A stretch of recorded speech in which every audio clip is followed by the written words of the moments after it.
There's a kind of manipulation so subtle, so artfully disguised, that you almost feel guilty for noticing it.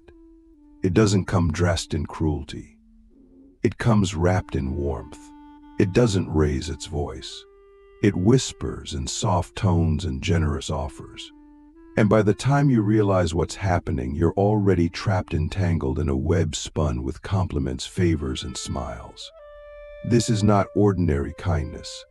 This is kindness weaponized. And today we are going to unravel exactly how it works.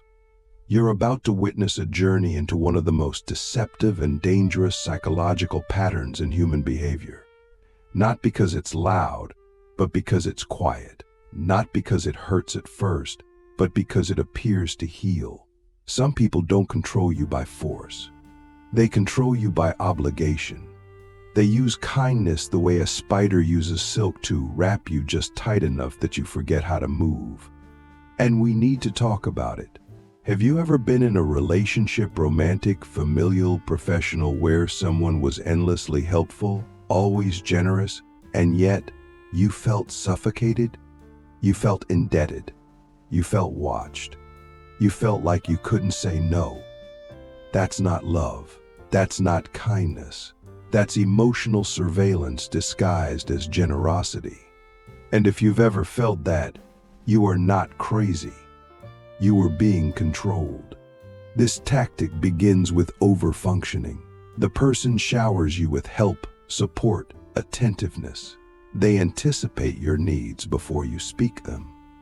They make you feel special, seen, taken care of. And while this may sound like a dream, here's the trap. There's always an unspoken exchange. You didn't ask for it, but they gave it anyway, and now you owe them. That's how control begins. Not by taking from you, but by giving to you in a way that makes refusal impossible. Lao Tzu once said, "Kindness in words creates confidence. Kindness in thinking creates profoundness. Kindness in giving creates love."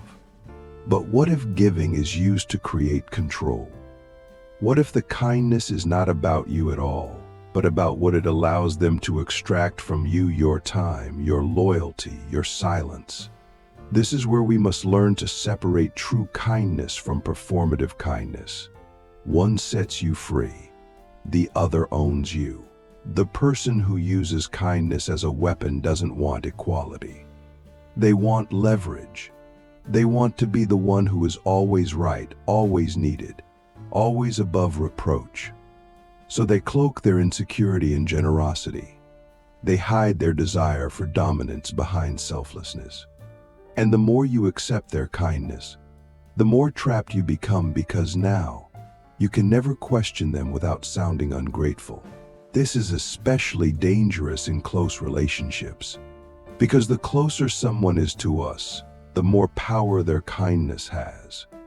If your partner, parent, or friend constantly reminds you of what they've done for you, that's not kindness, that's accounting. And relationships are not ledgers. You are not a debt to be collected. You are a human being deserving of autonomy, even in the face of generosity. Let's go deeper. Why would someone use kindness this way? The answer lies in insecurity. A person who feels fundamentally unsafe in relationships will often try to secure loyalty through control. But control looks ugly. So instead, they offer gifts, favors, sacrifices, things that make them look irreplaceable. And once you depend on them, once you feel like you can't function. Click subscribe to this channel to get more profound insights. Let me ask you a question that might hit a nerve. Have you ever felt guilty for wanting space from someone who's always been nice to you? That guilt is the first red flag.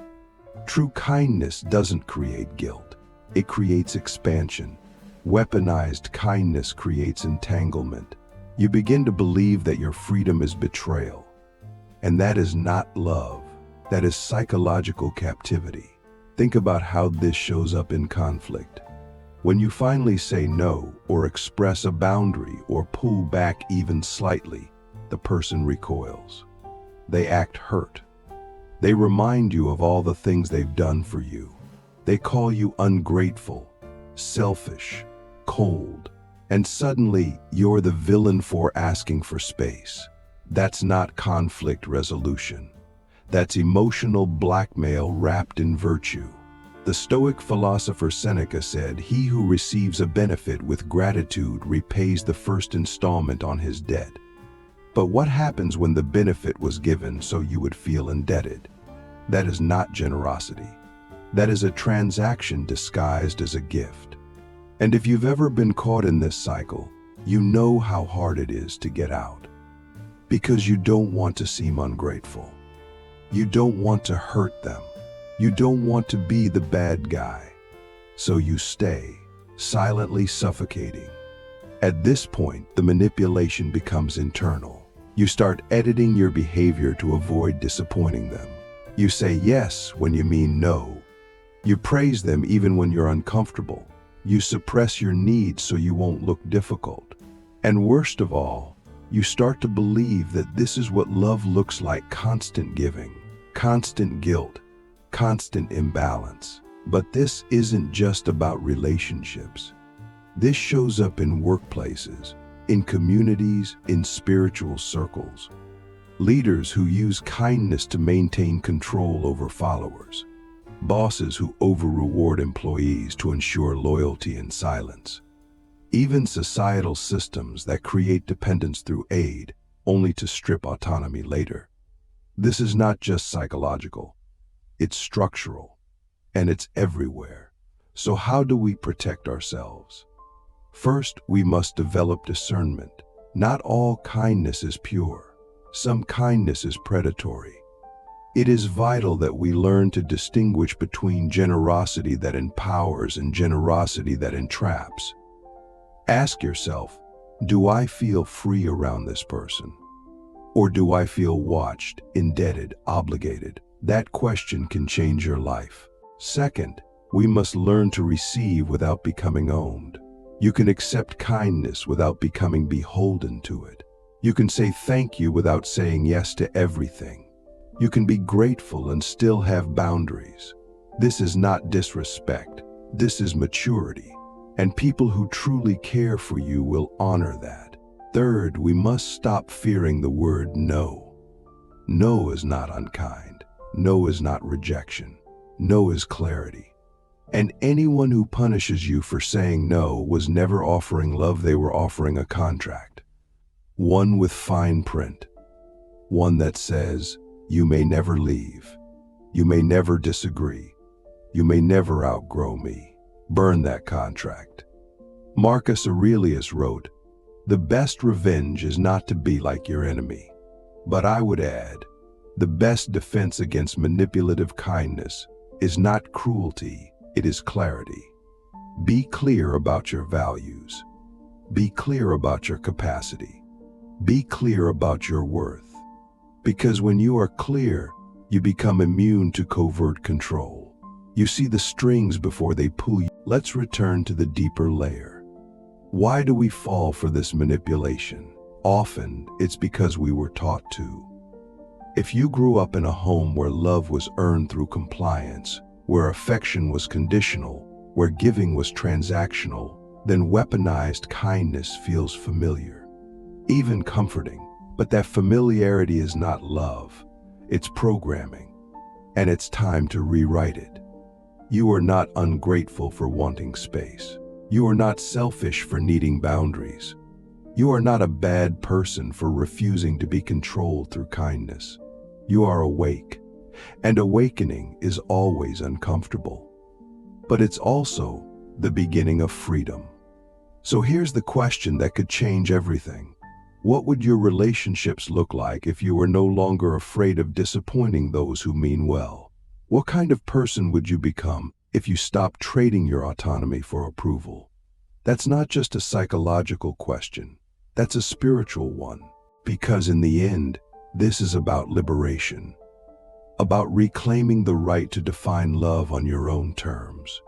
About refusing to be bought by sweetness or silenced by guilt. about remembering that real kindness doesn't cost your freedom. It protects it. And so we begin to walk away, not from people, not from love, but from manipulation disguised as virtue, from control dressed in compassion, from the kind of kindness that takes more than it gives. If you've made it this far, you already know, not all kindness is rooted in love. Some kindness is a tool, a strategy, a means to an end. And the moment we learn to recognize the difference, we step into a kind of psychological power that very few people ever reach. This power is not about domination. It's about liberation. It's the power to see clearly, to choose wisely, and to protect your soul from being slowly shaped by someone else's agenda. Let's revisit the emotional architecture of weaponized kindness. It's not about generosity, it's about emotional currency. The person giving isn't just offering help. They're buying space in your mind. They're buying influence over your decisions. They're buying the right to be above criticism. And the more they give, the more they expect in return loyalty, silence, submission. The scariest part? Many of them don't even realize they're doing it. Kindness becomes a weapon when it is used to shame you into compliance, when it is used to control your choices without ever raising a voice, when it becomes the reason you stay when everything inside you screams to leave. This is why it's essential to understand. Emotional manipulation doesn't always feel like abuse. Sometimes it feels like rescue, and that's what makes it so dangerous. Jean-Paul Sartre once said, "Hell is other people." But I would say, hell is being trapped in a relationship where kindness is used as a leash. You never see the chain, but you feel it every time you try to walk away. You feel it when you try to say no, when you try to express a need, when you try to reclaim your life. And suddenly you're not just navigating your own emotions, you're managing theirs. That is not love. That is emotional servitude. Let's go even deeper. There is a specific psychological profile behind this kind of behavior. Often, these individuals have learned that vulnerability is a weakness, but kindness is a shield. So they use it to control narratives, to be seen as good, generous, irreplaceable. They want to be praised, not questioned. They want power, but not responsibility. So they become the martyr, the selfless giver, the one who sacrifices everything, and in doing so, they secure emotional dominance. But here's the paradox. They need you to need them. Their identity is built on being the helper, the fixer, the one you can't live without. So your independence is a threat. Your growth is a betrayal. And if you ever dare to evolve beyond their reach, they will use their past kindness as a weapon of guilt. They will remind you of all they've done, not to honor the bond, but to reassert control. This is where the philosophical rubber meets the road. What is kindness truly? Is it an act, or is it an intent? Is it measured by how much is given or by the freedom it leaves behind? The answer is simple but not easy. True kindness empowers. False kindness entraps. And if you leave an interaction feeling smaller, indebted, or afraid to assert yourself, you've just been handed a velvet chain. You might ask, why don't more people see through this? The answer lies in our conditioning. From childhood, we are taught to associate kindness with goodness. We're told to be polite, to be grateful, to never look a gift horse in the mouth. But that naive association becomes a blind spot. We assume that if someone is kind, they must have good intentions. And that assumption becomes the perfect cover for psychological manipulation. We also fear looking ungrateful. This fear is deeply rooted in shame. So even when we sense something is off, we suppress it. We gaslight ourselves. We say, they were just trying to help. we tell ourselves we're being too sensitive. And in doing so, we abandon our intuition. We betray ourselves, all to protect the image of someone who may not be protecting us at all. Let's not forget, kindness is a powerful social currency. It grants access, influence, and admiration. It's a form of soft power. And just like any power, it can be used ethically or it can be abused. The people who weaponize it often hold positions of trust. They are parents, teachers, leaders, lovers, friends. That's what makes it so hard to name. Because calling it out feels like blasphemy. But we must name it, because silence is complicity. The first step to reclaiming your psychological freedom is to speak the truth at least to yourself. You must say, "This does not feel like love. This help comes with strings. This gift has a cost." And when you say those things, you begin to cut the cords that have kept you psychologically tethered. Friedrich Nietzsche once said, "The individual has always had to struggle to keep from being overwhelmed by the tribe." In this case, the tribe may be just one person, but the struggle is the same. You must resist the pressure to conform to their expectations of gratitude. You must resist the guilt that comes when you assert your boundaries. And you must remember, your freedom is not disrespect. Your independence is not betrayal. Here's a truth that might feel uncomfortable. You are allowed to walk away from people who were kind to you, if that kindness was used to manipulate or control you. You are allowed to set boundaries, even if someone once helped you. Help is not ownership. Generosity is not a lifetime contract. And love should never have to beg for permission to breathe. So what does healing look like after this kind of manipulation? It starts by reprogramming your relationship with kindness. You must learn to see it as a gift, not a chain. Something you can receive without obligation. Something you can give without expectation. Something that flows freely, not something that holds you hostage. You must also learn to tolerate the discomfort of disappointing others. Because the person who used kindness as a weapon will not respond well to your growth. They will accuse, they will guilt, they will play the victim. And you must learn to hold your ground, even when it shakes beneath your feet. Healing also means reclaiming your voice. The one that whispered to you when things felt off. The one you ignored because you didn't want to seem ungrateful. That voice is your truth. And it's time to start listening to it again loudly, unapologetically, consistently. True kindness is rooted in respect. It honors your yes and your no. It doesn't punish your autonomy. It celebrates it. So if someone's kindness makes you feel smaller, more controlled, or less free, that's not kindness. That's coercion with a smile. Now let me ask you something. What would happen if you stopped feeling responsible for other people's feelings when you choose yourself? What would change in your life if you started seeing kindness as something that should never require your silence in return? These questions are not just about reflection. They are about transformation. You are not here to be controlled, even by those who appear loving. You are not here to be emotionally indebted for the rest of your life. You are not here to be shaped by guilt.